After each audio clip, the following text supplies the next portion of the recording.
మార్చి మార్చి చదువుకుంటాను. దేవుని పరిశుద్ధ గ్రంథంలో నుండి యోనా గ్రంథము పేజ్ నంబర్ 763, యోనా గ్రంథం 3వ అధ్యాయము 10 వచనాలు ఉన్నాయి. మనం మార్చి మార్చి చదువుకుంటాం. యోనా గ్రంథం 3వ అధ్యాయం పూర్తిగా మనం మార్చి మార్చి చదువుకుంటాం.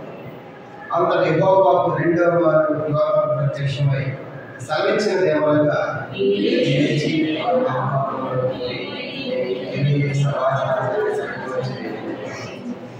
కాబట్టి యోనా లేచి యెహోవా సెలవిచ్చిన ఆజ్ఞ ప్రకారం నిన్నే పట్టణంలోకి పోయారు. నిన్నే పట్టణంలో దేవుని దృష్టి గొప్పదై 3 దినములంతా ప్రయాణమంతా పరిమాణం గల పట్టణము.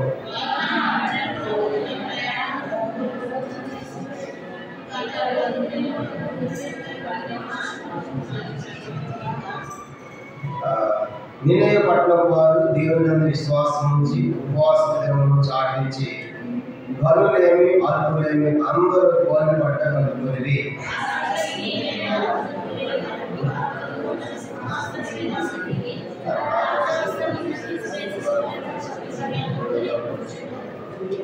మరియు రాజైన తాను ఆయన మంత్రులను ఆజ్ఞేయగా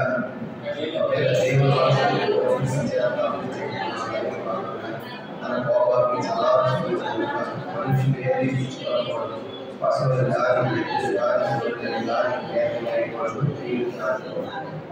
మనుషులందరూ తమ పొరపాటును విడిచి తాము చేయి బలాత్కారం మానివేయగలరు. మనుషులేమి పశువులేమి సమస్తము బలి పట్టుకున్న వాళ్ళు, జనులు మనపూర్వకంగా దేవుని వేడుకున్న వాళ్ళు అని దోతలు నినే పట్టణంలో చాటించి ప్రకటన చేసిరి.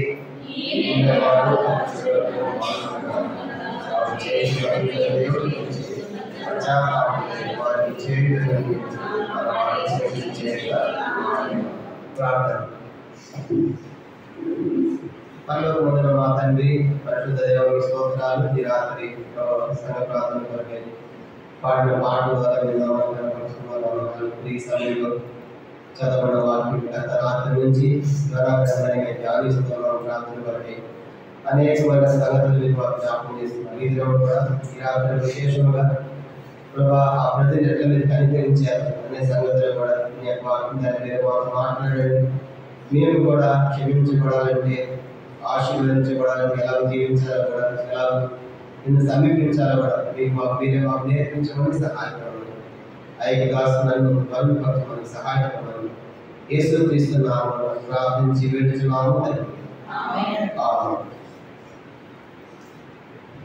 పిల్లల గత రాత్రి నుంచి యోనా గ్రంథంలోని అనేకమైన సంగతులు మనం చూస్తూ ఉన్నాం. రాత్రి ఒక్క వర్తమానంలో యోనా గురించిన యోనా తప్పులు 7 సంగతులు మనం చూసాం. మొదటి యోనా దేవుని మాట వినకుండా పోతున్నాడు అని మనం చూసాం. రెండోది మనం చూసిన తర్వాత దేవుని మాట వినకపోవటము, తర్వాత గాఢ నిద్ర ఏమైపోయిందంట, గాఢ నిద్ర. ఇంకా రెండవది దేవుని సన్నిధిలో నుండి పారిపోతున్నాడు. మూడవదిగా గాఢ నిద్ర, ఆత్మీయులు సోమర్థనం కలిగి ఉన్నాడు. నాలుగో మనం చూసాము సోమర్థనములు ఆత్మీయులు దిగజారిపోయాడు. గోడ యొక్క దిగువ భాగానికి వెళ్ళిపోయాడు. అంత మాత్రమే కాదు, తుఫాను రావడానికి కారకుడయ్యాడు. అంత మాత్రమే కాదు, తుఫాన్లో ఉన్న సరుకులన్నీ పారవేయడానికి నష్టానికి కారకుడయ్యాడు. ఇలా మనం చూసినప్పుడు తర్వాత అలాగా యోనా పొరపాట్లన్నీ కూడా మనము ఒప్పుకోవడం మనం చూస్తూ వచ్చాము. అలాగే యోనా చేసినటువంటి తప్పులు పొరపాట్లు బట్టి మరి సముద్రం వేయబడిన తర్వాత మరి రెండవ వర్తమానంలో యోనా ఎలా ప్రార్థించాడో మనం చూసాం. యోనా ప్రార్థన చేసినప్పుడు యెహోవాకే ప్రార్థిస్తున్నాడు. ఎక్కడ ప్రార్థిస్తున్నాడంటే సముద్రపు మరి చేప కడుపులో. ఏ సమయంలో అంటే ఎప్పుడైనా ప్రార్థించవచ్చు, ఎక్కడైనా ప్రార్థించవచ్చు, యెహోవా నామంలోనే చేయాలి అనే సంగతులు తన యోనా ప్రార్థన కృతజ్ఞతతో ఉన్నట్టుగా మనం చూసాం. తన యోనా విశ్వాసంతో కూడిన ప్రార్థన. మరలా నేను పరిశుద్ధంతో చూస్తాను, మనల్ని పైకి రప్పిస్తాడు దేవుడిని విశ్వాసంతో కూడిన పలికిన, విశ్వాసంతో కూడిన మాటలు యోనా పలికినట్టుగా మనం చూస్తాం. అందుమాత్రమే యోనా ఉపద్రవంలో ఉన్నాడు, పాతాళ గర్భంలో ఉన్నాడు, సముద్రంలో ఉన్నాడు, కోపంలో ఉన్నాడు. ఇలాగా అనేకమైన పరిస్థితుల్లో ఉండి యోనా చేసిన ప్రార్థన మనం జ్ఞాపకం చేసుకున్నాం. యోనా ప్రార్థన దేవుడు జవాబు ఇచ్చి యోనాతో మరి అందరినీ యోనా నేల మీద కట్టివేసేట్టుగా మధ్యాహ్నం కాకి కనిపించాడు. ఇప్పుడు ఆ చాప యోనాని దాన్ని కట్టివేసింది. అయితే 3వ అధ్యాయం మనం చూసినప్పుడు ఆ యొక్క నినివే అనేది ఒక మహాపురముగా మనం చూస్తాం. 3వ అధ్యాయం అది మహాపురం అన్నమాట. కానీ ఇప్పుడు దేవుడు ఏదైతే చెప్పాడో అది ప్రకటన చేయడానికి ఇవాళ నినివే పట్టణానికి వెళుతున్నాడు. అది గొప్పదంట. 3 దినముల ప్రయాణం అంతా పరిమాణం కనుక ఆ పట్టణం అంతా కూడా చేరుకోవాలంటే చూడాలంటే 3 దినాలు పడుతుంది. అంతే పెద్ద మహాపురం అది. కనుక నినివే అనేది అష్షూరు యొక్క రాజధాని కూడా మనం రాజు చెప్పుకున్నాం. అంత పెద్ద రాజధాని 3 దినాల ప్రయాణం ఉంటుంది. దాంట్లో సంచరించి ఏమని చెప్పాడు యోనా 4 వచనం. 1 దిన ప్రయాణం దూరం సంచరించి ఇక 4వ దినంలో నినివే పట్టణము నాశనమని ప్రకటన చేయగా, వాస్తవానికి అది తిరగాలంటే ఆ యొక్క పురమంతా ఆ పట్టణం ఎన్ని దినాలు పడుతుందంట? 3 దినాలు పడుతుంది. ఇప్పుడు యోనా ఎన్ని దినాలు నడిచాడు? 1 దినమే. కనుక ఇంకా 2 దినాలు ఉందంటే 1 దినం నడిచి కనుక ఇంకా 2 దినాల ప్రయాణం ఉంది. ఆ 1 దినంలో చెప్పిన సంగతి ఏంటంటే 1 దిన ప్రయాణం నడిచి ఇక 4వ దినాలకు ఈ పట్టణం నాశనం అవుతుంది అన్నాడు. ఎప్పుడైతే 1 దినమంతా దూరం వెళ్ళిన తర్వాత సంగతి చెప్పాడో ఈ సంగతి ఆ మహాపురం అంతా ప్రారంభమైంది. ఏమని? మనము నాశనం కాబోతున్నాం అనే సంగతి. ఇది ఎక్కడ దాకా వెళ్ళిపోయిందంటే చివరికి రాజు దాకా వెళ్ళిపోయింది. ఎక్కడ వెళ్ళిపోయింది ఈ సంగతి? రాజు దాకా వెళ్ళిపోయింది. ఆలోచన చూడండి. ఆ సంగతి నినివే రాజులకు వినబడినప్పుడు ఆలోచిస్తాం. అంటే ఇప్పుడు ఈ 3 దినాలు తిరిగి చెప్పాలి. ఈ యొక్క 3 దినాలు తిరగక ముందే 3 దినాలు చెప్పకముందు ఒక్కరోజుకి మహాపురం అంతా ప్రారంభమైంది. 4 దినాలకు నాశనం కాబోతున్నాం అనే సంగతి. కానీ ఎప్పుడైతే వాళ్ళకి నాశనం ఉందో, ఉపద్రవం ఉందో, శాపం ఉందో, శిక్ష రాకుండా ఉందనే సంగతి తెలుసుకున్నప్పుడు వాళ్ళు చేసినటువంటి 5 ప్రాముఖ్యమైన సంగతులు ఈ రాత్రి మనం ధ్యానం చేయాలి. అలాంటి పరిస్థితుల్లో వాళ్ళు ఎట్లా ఆ ఉపద్రవాన్ని, ఆ శిక్షను తప్పించుకున్నారు. కాబట్టి ఆ నాశనాన్ని ఎలా తప్పించుకున్నారంటే మనము ఒక 5 విషయాలు మనం చూస్తాం. మొట్టమొదటి చూడండి, వాళ్ళు అన్నీ కూడా వి అనే అక్షరం మీద చూస్తాము. కనుక ఈ 5 సంగతులు కూడా వి అనే అక్షరం మీదే మనం ఇక్కడ రాయబడి అలాగే రాయబడి అవి చూద్దాం. మొదటివి చూడండి, 4వ అధ్యాయము 6వ వచనం. యోనా గ్రంథం 3వ అధ్యాయము 6వ వచనం. ఆ సంగతి నినివే రాజులకు వినబడినప్పుడు అతను సింహాసనం మీద దిగి తన రాజవస్త్రం తీసివేసి గోనె పట్ట పట్టుకుని బూడిదలో వచ్చేసింది. ఆ సంగతి నినివే రాజులకు వినబడినప్పుడు మొట్టమొదటిది వినుట. మొట్టమొదటిదంట వినుట. కాబట్టి ఇప్పుడు సామాన్యమైన ప్రజలు మొదలుకొని ఎక్కడ దాకా వింటున్నారు? రాజు దాకా వింటున్నారు. ఏమని వింటున్నారు? మీరు నాశనము రాబోతాము అని ఎప్పుడైతే ఈ సంగతి చెప్పారో వాళ్ళు వింటూ ఉన్నారు. అది చాలా ప్రాముఖ్యమైన. కనుక కొన్నిసార్లు మనం కూడా నువ్వు చెప్తే విన్నామంటే అదిగా జరిగింది. కనుక చెప్తే వినలేదు కదా అక్కడ చూడండి. కలిపి వాళ్ళు ఎప్పుడైతే నాశనం అనే సంగతి విన్నారో వినడానికి వాళ్ళు ఇష్టపడుతున్నారు. వింటే ఏం జరుగుతుందంట?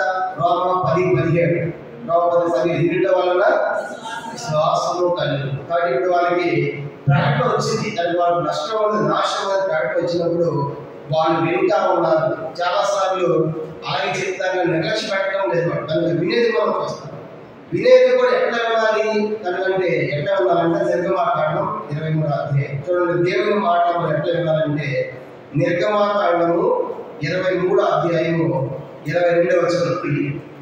నిర్గమాకాండము 23వ అధ్యాయము 22వ వచనం. అందరూ చదువు. 23-22.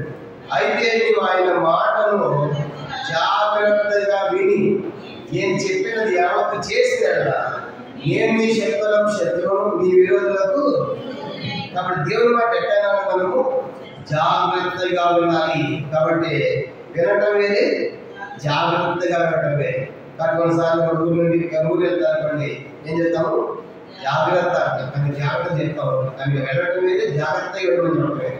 కానీ ఇప్పుడు దేవుని యొక్క మాట మనం ఎట్ట వినాలంటే జాగ్రత్తగా వినాలి.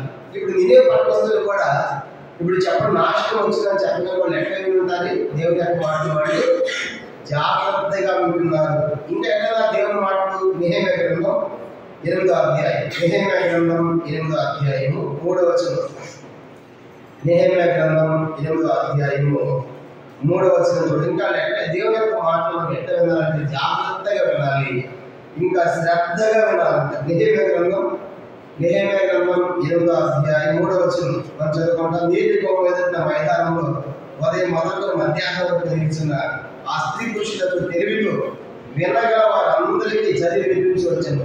ఆ జనులందరూ ధర్మశాస్త్ర గ్రంథమును శ్రద్ధతో వినేది. చూసారు కాబట్టి దేవుని యొక్క మాటలు, దేవుని యొక్క వాక్యం ఎట్లా మనము శ్రద్ధతో వినాలి. అటు చాలా మంది వింటారు కానీ ఎట్లా వినాలంట?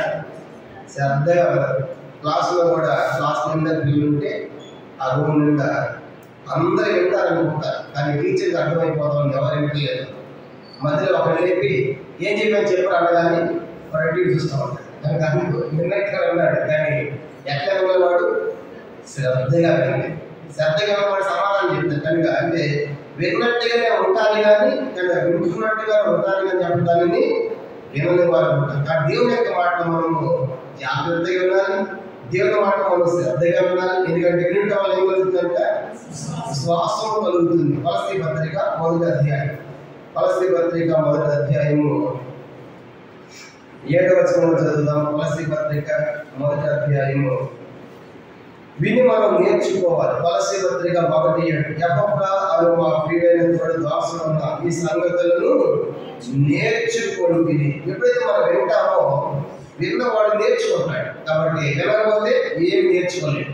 కాబట్టి నినే పట్టణస్థులకి నాశనం కలుగుతుంది అని ప్రకటన చేసినప్పుడు వాళ్ళు చేసిన మొదటి పని ఏంటంటే వింటూ ఉన్నారు. ఎవరు వింటున్నారు? సామాన్యమైన ప్రజలు మొదలుకొని రాజు దాకా ఆలోచించారు. కానీ రాజే విన్నాడంటే రాజే శాసనం చేశాడంటే సామాన్యం చేయకుండా ఉంటారా? కాబట్టి అందరూ కూడా రాజు చేశాడంటే చూడండి, మొదటి సంగతి ఎందుకు వాళ్ళు నాశనం తప్పించుకున్నారంటే వాళ్ళు దేవుని మాట వింటున్నారు కనుక. అప్పుడు దాకా పొరపాటులో ఉన్నారు, దుర్మార్గంలో ఉన్నారు, దుష్టత్వంలో ఉన్నారు. కానీ ఇప్పుడు ఎప్పుడైతే నాశనం రాబోతుందో వాళ్ళు సరి చేసుకోవడానికి ఇష్టపడుతున్నారు. కానీ అందుకు మొట్టమొదటిది దేవుని మాటలు వారు వింటున్నట్టుగా మనం కనబడతా ఉంటాం. అందుకే యోహాను 3:6లో ఆ సంగతి నినేవే రాజులకు వినబడినప్పుడు వినబడినప్పుడు అంటే నాశనం రాబోతుందని వాళ్ళు విన్నట్టుగా మనం జ్ఞాపకం చేయబడుతుంది. రెండోది చూద్దామా? చూడండి, రెండోది విన్న తర్వాత వాళ్ళు ఏం చేస్తున్నారు? రెండవది యోహాను గ్రంథం 3వ అధ్యాయం 5వ వచనం. యోహాను గ్రంథం 3వ అధ్యాయము 5వ వచనం చూడండి. ఇదే పట్ల వారు దేవుని యందు విశ్వాసం ఉంచి ఉపవాసము చాటించి అల్పులైన బలి అందరూ గోరి పట్ట. రెండోది ఏంటంటే విశ్వాసం ఉంచుట. విన్న తర్వాత ఏం చేస్తారు చెప్పండి? ఇప్పుడు కనుక వినటం వల్ల విశ్వాసం కలుగుతుంది కదా. ఎప్పుడైతే ఉన్నారో ఇప్పుడు రెండోది వాళ్ళు దేవుని యందు విశ్వాసం నుంచి అడగడం వరకు వస్తారు. కాబట్టి ఇది చాలా ప్రాముఖ్యమైనది. అందుకే అపోస్తలుల 16:31లో ప్రభు యేసునందు విశ్వాసం ఉంచు, అప్పుడు నీవు నీ ఇంటి వారు గొప్ప రక్షణ పొందేదురు అనే మాట మనకు వస్తాం. కానీ ఎప్పుడైతే మనము దేవుని యందు విశ్వాసం ఉంచుతామో మనకు రక్షణ కలుగుతుంది. అందుకే ఎఫెసీ 2:28లో మనం వస్తాం. అది విశ్వాసం ద్వారా మనకు రక్షణ కలుగుతుంది అనే మాట మనకు చెప్పబడతా ఉంది. కానీ రెండోది ఏంటంటే ఎప్పుడైతే వాళ్ళకి నాశనం రాబోతామని అది తెలిసిందో వెంటనే వాళ్ళు దేవుని యందు విశ్వాసం ఉంచుతున్నారు. కానీ రాత్రి మనం కూడా దేవుని యొక్క మాటలు జాగ్రత్తగా వినాలి. దేవుని యందు మనం రెండవదిగా విశ్వాసం ఉంచాలి అనే విషయంలో మనకు జ్ఞాపకం చేయబడతాం. కనుక ఇది రెండవ ప్రాముఖ్యమైన సంగతిగా మనం చూస్తాం, విశ్వాసం ఉంచుతాం.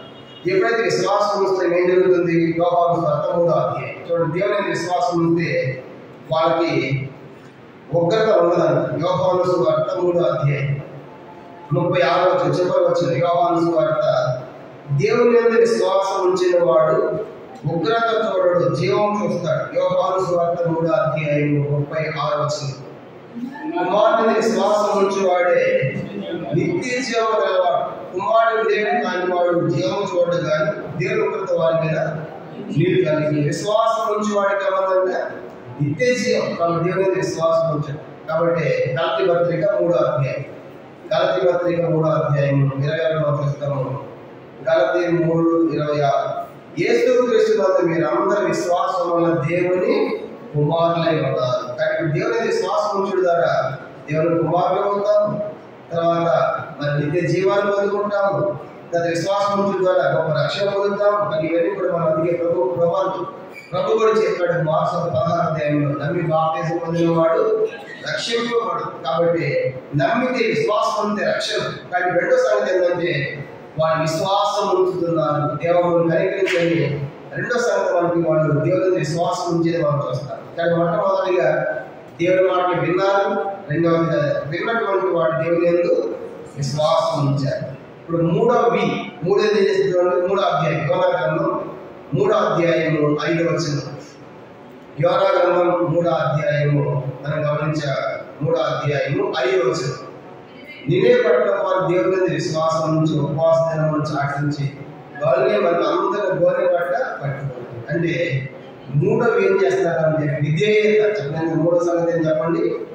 విధేయత. ఎప్పుడైతే విన్నారు వెంటనే కూడా విధేయతైపోతున్నారు, గోలే పట్టు పట్టుకుంటున్నారు, తాము తగ్గించుకుంటున్నారు. కాబట్టి మూడో సంగతి మనకు మూడోవి ఏంటంటే విధేయత చూపిస్తున్నారు. కనుక దేవుని యొక్క మాట విన్నారు, రెండోది దేవుని విశ్వాసం ఉంచారు, మూడోది ఏంటంటే వెంటనే విధేయత, ఒబీడియన్స్. దేవునికి విధేయులైపోవడం. ఎప్పుడైతే దీనులు అయిపోతారో విధేయులైపోతారు ఏం చేశారు దేవుడు? కీర్తన 149 149వ కీర్తన 4వ వచనం. కీర్తన 149 149వ కీర్తన 149వ కీర్తన 4వ వచనం. యెహోవా తన ప్రజలందు ప్రీతి గలవాడు, ఆయన దీనులను రక్షణతో అలంకరించగా ఆయన దీనులుగా విధేయులుగా ఉంటే ఆయన రక్షిస్తాడు. కాబట్టి ఇప్పుడు మూడోవి జ్ఞాపకం చేయబడుతుందంటే వాళ్ళు దేవునికి విధేయులు అవడానికి ఇష్టపడ్డారు. అప్పుడు దాకా అందేలే, అప్పుడు దాకా దుర్మార్గులే, అప్పుడు దాకా చూడడానికి తడిచిన వారి బలత్కారులే. అది ఎప్పుడైతే ఉగరు రాబోతున్నారో దేవుని మాటలు వింటున్నారు, విన్నటువంటి వారు దేవుని విశ్వాసం ఉంచుతున్నారు. విశ్వాసం ఉంచే వారు దేవుని పూర్తిగా వారు విధేయత చూపిస్తున్నారు. విధేయత చూపించబోతే ఏమవుతుంది? హెబ్రీ పత్రిక 11వ అధ్యాయం. ఎందుకు మనం దేవునికి విధేయత చూపించాలంటే హెబ్రీ పత్రిక 11వ అధ్యాయం. విధేయత చూపించిన వారికి ఏం జరిగిందంటే చూడండి, హెబ్రీ పత్రిక 11:31.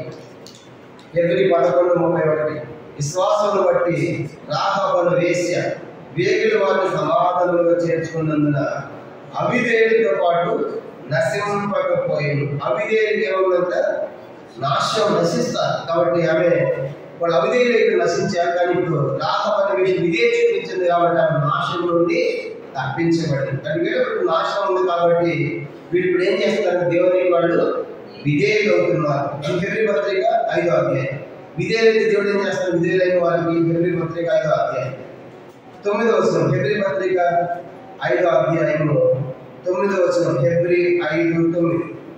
మరి ఆయన సంపూర్ణ స్థితి పొందిన వాడి మెల్కీసెదెకు క్రమంలో చేరిన ప్రధాన యాజకుడని దేవుని చేత పిలువబడి తనకు విధేయులైన వారందరికీ నిత్య రక్షణకు కారణపడాలి. కానీ ఎప్పుడైతే మనం దేవుని ఎందుకు దేవుని విధేయులు అయిపోతామో ఏం పొందుకుంటామంటే నిత్య రక్షణ. అంటే శిక్ష లేదు, నాశనం లేదు. అందుకే ఇప్పుడు వాడు మూడవది ఏంటంటే దేవునికి వాళ్ళు విధేయులు అయిపోయారు. దేవుని దేవుడు చూస్తా ఉన్నాడు కనుక అది అప్పుడా మనం కానీ అప్పుడా దుర్మార్గులు జీవించారు. ఇప్పుడు ఎప్పుడైతే నాశనం అని చెప్పారో వెంటనే వాళ్ళు దేవుని యొక్క మాటలు వింటున్నారు, జాగ్రత్తగా విన్నటువంటి వారు రెండవది విశ్వాసం ఉంచుతున్నారు. విశ్వాసం ఉంచిన వారు ఇప్పుడు దేవునికి విధేయత చూపిస్తున్నారు. మూడవది. 4వ చూద్దాము. 4వది ఏం చేశారంట చూడండి. యోనా గ్రంథం 3వ అధ్యాయము 9వ వచనం. 4వ చూసినప్పుడు యోనా గ్రంథము 3వ అధ్యాయము 9వ వచనం చదువుకుంటాం. యోనా 3:9 చదువుతాము. మనుషులు అందరూ తమ దుర్మార్గములను విడిచి తాము చేయబడటం మానివేయాలి. మనుషులేమి పశువులేమి సంవత్సరం కోరిపెట్ట కట్టడంలో జన్మ మరొకరం వేడుకల వలని లోకలు వినే పట్ల చాటించి ప్రకటన చేసి కనుక మనుషులు అందరూ తమ దుర్మార్గములను విడిచి అని. 4వ ఏంటంటే విడిచిపెట్టుట. 4వది ఏం చేస్తారు వాళ్ళు? ఏ విడిచిపెడతారంటే వాళ్ళు తమ దుర్మార్గం, తమ పాపములను అప్పుడు ఆ దుర్మార్గం జీవిస్తున్నారు. ఆ దుర్మార్గం బట్టే నాశనం అవుతుందని ప్రకటించమన్నాడు. కానీ ఇప్పుడు ఎప్పుడైతే విధేయులైపోయారు, ఇప్పుడు ఏం చేయాలి? వారి యొక్క దుష్టత్వాన్ని, వారి యొక్క దుర్మార్గతను వాడు ఏం చేస్తారంటే విడిచిపెట్టాలి, బలత్కారం మానివేయాలి. కానీ ఇప్పుడు దాకా జీవించారు దుర్మార్గులుగా, ఇప్పుడు తమ దుర్మార్గతను విడిచిపెట్టాలి. అందుకే యోగ గ్రంథంలో ఎప్పుడైతే మన దుర్మార్గతను మన గుడాలను తొలగించుకుంటామో అప్పుడు అభివృద్ధి పొందుతాం. యోగ గ్రంథం 11వ అధ్యాయం. యోగ గ్రంథం నీ గుడారంలో నీ దుర్మార్గం తొలగించేలా నేను కుదరు మహావృద్ధి పొందుతా ఉన్నాడు. యోగ గ్రంథం 11వ అధ్యాయము. కాబట్టి ఒట్టటి ప్రార్థన వాళ్ళు చేయడం లేదు, వాళ్ళు దుర్మార్గతలను విడిచిపెట్టి చేస్తా ఉన్నారు. యోగ గ్రంథం 11వ అధ్యాయము మనం గమనించాము. యోగ గ్రంథం 11వ అధ్యాయము 13 నుంచి 16 వచనాలు చదువుతున్నారు. యోగ గ్రంథం 11వ అధ్యాయం 13 నుంచి 16 వచనాలు. నీవు నీ మనస్సును తిన్నగా నిలిపినట్లా, నీ చేతులు అడుగు చాపినట్లా, పాపం నీ చేతులు చూచి నీవు దాన్ని విడిచినట్లా, నీ గుడారమైన దుర్మార్గుని కొట్టివేసినట్లా, నిశ్చయంగా నిర్దోషులు నీవు సంతోషించదు, నిర్భయుడిగా స్థిరపడి ఉంది. నిశ్చయంగా నీ దుర్దర్శి నీవు మరచెదవు, దాటిపోయిన వాళ్ళు పౌర్ణిని జ్ఞాపకం చేసుకుని నీవు దాన్ని జ్ఞాపకము చేసుకున్నావు. అదేమంటాడు, నువ్వు విడవాలి. దానికి అర్థమండి 14లో పాపం నీ చేతిలో చూపి దాన్ని విడిచిన గుడారం దుర్మార్గం కొట్టివేస్తే తప్ప నువ్వు సంతోషించలేవు, నిర్భయపడలేవు, స్థిరపడలేవు. దాన్ని అవన్నీ తొలగించుకోవాలి. ఇప్పుడు అందుకే వాళ్ళు ఏం చేస్తారంటే తమ దుర్మార్గతలను అన్నాడు విడిచిపెడుతున్నారు. అందుకే సమస్యలు కూడా పంపిస్తున్నారు. ఆ కొండను ఏం చేసినారు? దాన్ని విడిచిపెట్టింది, ఆ కొండను విడిచిపెట్టింది. అందుకే 2 దినవృత్తాంతాలు 7:14లో నా పేరు పెట్టడం నా తమ్ముడు తాము తగ్గించుకుని తాము చెడు మార్గములను విడిచారు. కాబట్టి విడిచిపెట్టాలి. అందుకే అర్థం దాచిపెట్టాడు వాటిని ఒప్పుకొని విడిచిపెట్టాలి. ఇప్పుడు వాళ్ళు ఏం చేస్తున్నారు? విడిచిపెట్టాలని ఇష్టపడుతున్నారు. అందుకే మీరు అంతా మానివేయాలి కనుక అంటే అర్థం ఏంటంటే దుర్మార్గతను విడిచిపెట్టాలి అని ఎప్పుడైతే ప్రకటన వచ్చిందో తమ దుర్మార్గతను వాడు మానివేసుకున్నట్లుగా మన జ్ఞాపకం చేయబడతాం. అందుకే ఇప్పుడు దేవుడు ఇవన్నీ కూడా చూసినప్పుడు వాళ్ళు క్షమించడానికి కారణం ఏంటంటే వాళ్ళు నిజమైన పశ్చాత్తాపాన్ని దేవుడు చూస్తా ఉన్నారు. అందుకే అయ్యో ఈ ప్రజలు దేవుడు మాటలు వింటున్నారు, ఎందుకంటే దేవుని విశ్వాసం ఉంటున్నారు, విశ్వాసంతో విధేయంగా జీవిస్తున్నారు. విధేయులు ఉండటమే కాదు ఇప్పుడు తమ దుర్మార్గతలను విడిచిపెట్టాలని మనం చేస్తాం. ఇది 4వ సంగతి. 5వది ఆఖరిది చూద్దామా? యోనా గ్రంథం 3వ అధ్యాయం. 5వది ఆఖరిది ఏం చేశారని ఇప్పుడు 3వ అధ్యాయం 9వ వచనం. యోనా గ్రంథం 3వ అధ్యాయం 9వ వచనం. అక్కడ కలిసి మనుషులందరూ తమ దుర్మార్గం విడిచి తాము చే బలాత్కారం మానివేయవలను, మనుషులేమి పశువులేమి సమస్తము బలిపెట్టబడవలను, చెల్లు మనపూర్వం దేవుని పెట్టుకోవాలను అనే దోతలు వినబడి చాటి ప్రకటన చేసి కనుక 5 అంటే దేవుని వేడుకొనుట. 5 చెప్పండి, వేడుకొనుట. కనుక ఎట్లా వేడుకోవాలి? పైనవన్నీ చేసి వేడుకోవాలి. కానీ పైన వేడి మొట్టమొదట వినాలి, వినుట. 2వదిగా శ్వాసం ఉంచుట. 3వదిగా విధేయత చూపించుట. 4వదిగా విడిచిపెట్టుట, దుర్మార్గతలు బలాత్కారం విడిచిపెట్టాలి. అప్పుడు వేడుకోవాలి. అవన్నీ చేయమని వేడుకుంటే ప్రభు జవాబు ఇవ్వడు. పైన సంగతులను చూసి అయ్యో వీళ్ళు ఎట్టున్నారు, విన్నవాడు విశ్వాసం వస్తున్నారు, విశ్వాసం విధేయులు అయిపోయారు, విధేయులు అంటే అది విడిచిపెట్టారు, దుర్మార్గతలు దేవుడు చూస్తున్నారా.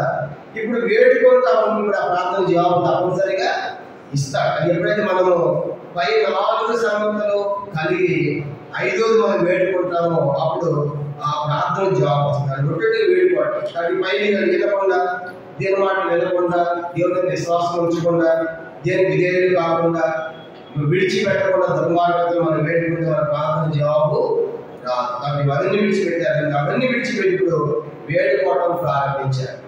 ఎప్పుడైతే అవన్నీ కూడా 5 మంది పాటించి 5వది వేడుకుంటున్నారో ఇప్పుడు దేవుడు చూసి ఏమనుకున్నాడంట? 10వ వచనం చూడండి. ఇప్పుడు అందుకు వాళ్ళ పాపం క్షమించబడింది. యోనా గ్రంథం 3వ అధ్యాయం 10వ వచనం. యోనా 3:10. ఈ వినేవారు తమ చెడు నడతలను వారు వినగా వారు చేయించిన క్రియలను దేవుడు చూసి పశ్చాత్తాపకుడై వారు చేయదని వారు మాట ఇచ్చిన కీడు చేయగా. ఇప్పుడు దేవుడు ఏం చూశాడంట? వారిలో వాళ్ళు ఉన్న చెడు నాటలు మార్పులను చూశారు. అరే ఇలాంటి వాళ్ళు నాశనం చేసేది వింటున్నారు కదా, వ్యక్తమైన విశ్వాసం ఉంచారు కదా, విధేయత కదా, కనుక పాపం విడిచిపెడుతున్నారు కదా, నాకు వేడుకుంటున్నారని చెప్పి దేవుడు ఏం చేశాడంటే నాశనం చేయాలనుకున్నాడు. కానీ తాము చెడు మార్పులే దేవుడు చూసిన తర్వాత దేవుడు పశ్చాత్తాపడుతున్నాడు. కనుక ఇలాంటి వాళ్ళకి కీడు, ఇలాంటి వాళ్ళకి కీడు చేయకూడదు. దేవుడి ఉద్దేశం ఏంటంటే దుర్మార్గుడు నశించాలన్న దేవుడి యొక్క ఉద్దేశము కాదు. దుర్మార్గుడు ఏమవ్వాలంటే తన దుర్మార్గులు మరలి పెట్టాలి. యేసయ్య 33వ అధ్యాయం చూడండి. దేవుడు ఏ దుర్మార్గుడు నశించాలని కోరుకోడు, అతడు మరలి బ్రతకాలి, మారు మనసు పొంది బ్రతకాలి. యేసయ్య గ్రంథం 33వ అధ్యాయం 11వ వచనం. యేసయ్య గ్రంథం 33వ అధ్యాయం 11వ వచనం చదువుతాం. యేసయ్య 33:11. కాగా వాటిలను నా జీవముతోడు దుర్మార్గుడు మాట పొందుకోవడం నాకు సంతోషము లేదు. దుర్మార్గుడు తన దుర్మార్గత నుండి మళ్ళీ బ్రతుకోవడం నాకు సంతోషం కలుగును.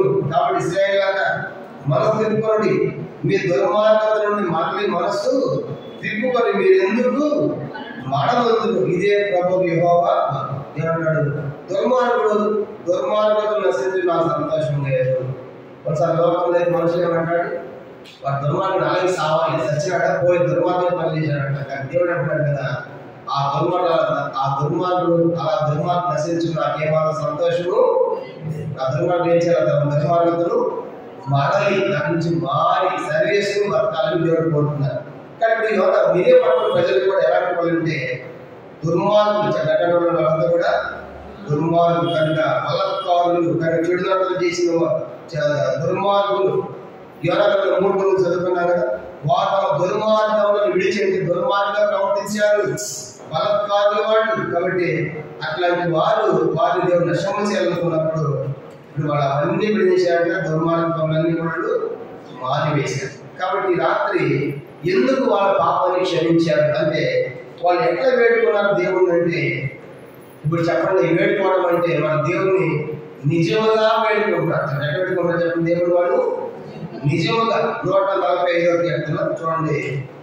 నిజంగా వేడుకోవడం అంటే విన్నారు, విశ్వాసం ఉంచారు, విధేయత చూపించారు, విడిచిపెడుతున్నారు. కానీ ఇప్పుడు అది నిజంగా వేడుకోవడం అంటే 145వ కీర్తన 18-19 వచనాలు చదువుకుంటాం. 145వ కీర్తన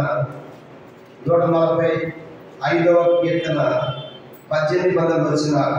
తనకు మొరపెట్టి వారికి అందరికీ, తనకు నిజముగా మొరపెట్టి వారికి అందరికీ యెహోవా సమీపంగా ఉన్నాడు. తన ఎందుకు భయపడతాను కోరిక ఆయన నెరవేర్చు, వారి మొర ఆలకించి వారిని రక్షించు. కాబట్టి ఎవరికైనా సమీపం ఉన్నాడు, నిజముగా మొరపెట్టడం, నిజముగా వెళ్ళిపోవడం. కానీ ఇప్పుడు దేవుడికి వాడు ఎంత సమీపం రాగలిగారంటే దేవుని మాట విన్నారు, దేవుని విశ్వాసం ఉంచారు, దేవునికి విధేయులయ్యారు, తన దుర్మార్గం విడిచిపెట్టారు. దేవుడు చూసినప్పుడు దేవుడు వాళ్ళని సమీపంగా కాగలిగాడు. కానీ రాత్రి అందుకే మనం కూడా ఎట్లా వేడుకోవాలంటే మనం దేవునికి నిజముగా మనం మొదలుపెట్టాలి. నిజంగా అంటే వాళ్ళకి పైసంతానం చేయాలి. అందుకే ఇప్పుడు ఆ పరిసైన ప్రార్థన, సౌకర్య ప్రార్థన చేసినప్పుడు ఒకడేమో నిజంగా చేశాడు, ఒకడేమో పైన డాబాలు ఉంటాడు. నిజంగా చేసింది ఎవరు సౌకర్యం, కానీ దూరంగా నిలబడి రొమ్ముబడి కొడుకు నాని అన్నమాట, దేవ పాపినైన నన్ను వాడు నాని అన్నమాట పలికాడు. కనుక నిజంగా తన స్థితి ఎరిగి ఒప్పుకున్నాడు, నీతిమంతులైపోయాడు. పరిసైడేమో దేవాలయం వారైతే వాళ్ళు ఉపవాసం ఉంటారు, దశభాగం దొంగతనం చేయడం చేయడం కనుక జారుడు చౌరుడు కాదని చెప్పేసి తన నమ్మకాలు కొట్టుకున్నాడు. అందుకే అది నీకు మంది కాదు. అలాగే చూసినప్పుడు ఎప్పుడైతే మనం దేవుడిని నిజంగా మాట్లాడతామో వాళ్ళకి ఎక్కడ దేవుడు సమీపంగా ఉంటాడు. అందుకే శిల మీద దొంగడు చూడండి, శిల మీద ఇద్దరు దొంగలు ఒకడే అన్నాడు. ఒకడేమో నువ్వేం దేవుడు, నువ్వు రక్షించు, మమ్మల్ని కూడా రక్షించచ్చు కదా ఒకడంటే. మరొకడేమన్నాడు, ఏసీ రాజులకు వచ్చిన జ్ఞాపకము వాడు ఎట్లా మొదలుపెట్టాడు, నిజంగా మొదలుపెట్టాడు. అయ్యే నువ్వు రాజుని, నీకు రాజ్యం ఉంది కాబట్టి రాజుని జ్ఞాపకం చేస్తున్నప్పుడు నిజమైన వాడు అన్నాడు. అప్పుడు వెంటనే నేడే నువ్వు నాతో పరదేశంలో ఉంటాను. కానీ రాత్రి మన దేవునికి అలా నిజముగా మొదలుపెట్టాలి. కానీ ఇప్పుడు నినే పట్టణస్థుల యొక్క మాట దేవుడు విన్నాడని చెప్పడానికి కారణం ఏంటంటే వాళ్ళు నిజంగా మారారు. నిజంగా వాళ్ళు మారారు, దుర్మార్గులు విడిచిపెట్టారు, బలత్కారులు మారివేశారు, తమను తగ్గించుకున్నారు. ఇవన్నీ దేవుడు చూసినప్పుడు ఇవన్నీ జరిగినప్పుడు ఇక దేవుడు వాళ్ళు అసెంబ్లీ చేయాలన్నటువంటి ఆ ఆలోచన వాళ్ళు దేవుడే పశ్చాత్తాపడి తన యొక్క ఉగ్రతను కీడు ఆపేశాడు. అందుకే దేవుడు ఏమంటున్నాడు చూడండి, యోగేల గ్రంథం ఆ మాటలని మన ప్రార్థన యోగేల గ్రంథం 2వ అధ్యాయం. దేవుడు ఎందుకంటాడు కదా, ఎప్పుడైనా తిరిగి రండి, నేను కీడు చేయదు మీరు కనుక మారితే. యోగేల గ్రంథం 2వ అధ్యాయం 12, 13, 14 చదువుకుంటాం. Page number 753. యోగేల గ్రంథం 2వ అధ్యాయం. యోగేల గ్రంథం 2వ అధ్యాయం 12, 13, 14 పేజీ నంబర్ 753. ఇప్పుడైనా మీరు ఉపవాసం నుండి ఆ నీరు విడుచు దుఃఖించు మనోమనంగా తిరిగి నా యుద్ధకు రండి. ఇదే యెహోవా. ఇప్పుడు ఆలోచించండి, వాళ్ళు నిజంగా ఉపవాసం ఉన్నారు లేదా? ఎన్నో పాటలు అసలు ఉపవాసం ఉన్నారు. నిజంగా కన్నీరు విడుతూ దుఃఖపడుతున్నారు కనుక దుఃఖపడుతూ వాళ్ళు ప్రార్థన చేశారంట. కాబట్టి ఇప్పుడు దేవుడు అక్కడ చేసినప్పుడు ఏం చేస్తారు? పనుకోవచ్చు. మీ దేవుడు యెహోవా కరుణా వాత్సల్యములు గల వాడును, శాంతం పొంది అత్యంత కృపగలవాడునై ఉండి తాను చేయి ఉద్దేశించిన కీడు చేయక పశ్చాత్తాపడు కనుక మీ వస్తువులు కాక మీ హృదయంలో చింపుకొని ఆయన తట్టు తిరిగి ఒకవేళ ఆయన మనసు తిప్పుకొని పశ్చాత్తాపడి మీ దేవుడు యెహోవాకు కలిగిన నైవేద్యములు పారపడి దీవెనగా అనుగ్రహించు. అనుగ్రహించడం ఎవరు చెప్పగలడు? చాలా ఒకవేళ ఆయన మనస్థితి పశ్చాత్తాపడతాడు. కాబట్టి మీరు ఉపవాసంతో రండి, తర్వాత మనోపూర్వకంగా రండి. ఎట్లా అంటే మనోపూర్వకంగా వేడుకోవాలి.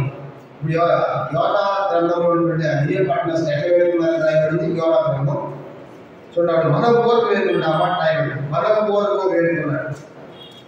యోనా గ్రంథం 3వ అధ్యాయం చూడండి ఎట్లా వేడుకున్నారని వాళ్ళని రాయబడిన మాట 9వ వచనం చివరిలో చూడండి. 9వ వచనం చివరిలో జనులు కోరి మాట వింటున్న తర్వాత జనులు మనపూర్వకంగా దేవుని వేడుకొనవాలని ఎట్లా వేడుకున్నారని వాళ్ళు మనపూర్వకంగా అర్థం ఏంటి?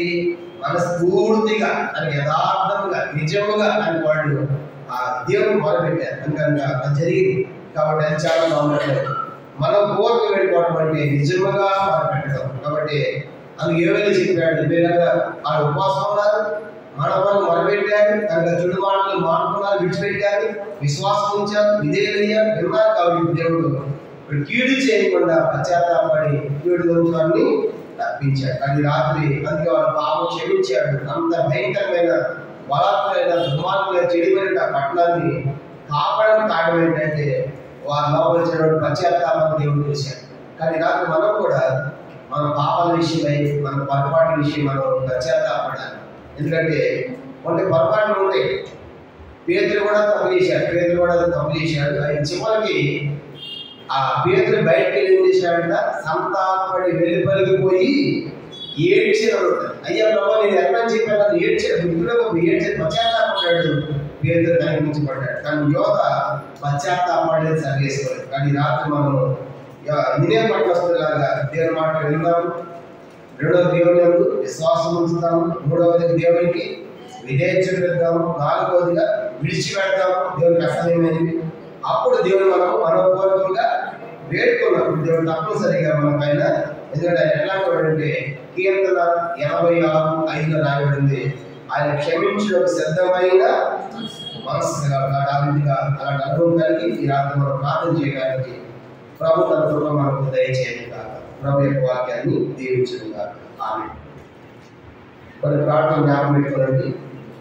మరి ఈరోజు వనస్థలం వీడియో జరిగింది. మేము మధ్యాహ్నం చేద్దాం. మధ్యాహ్నం 1 గంటల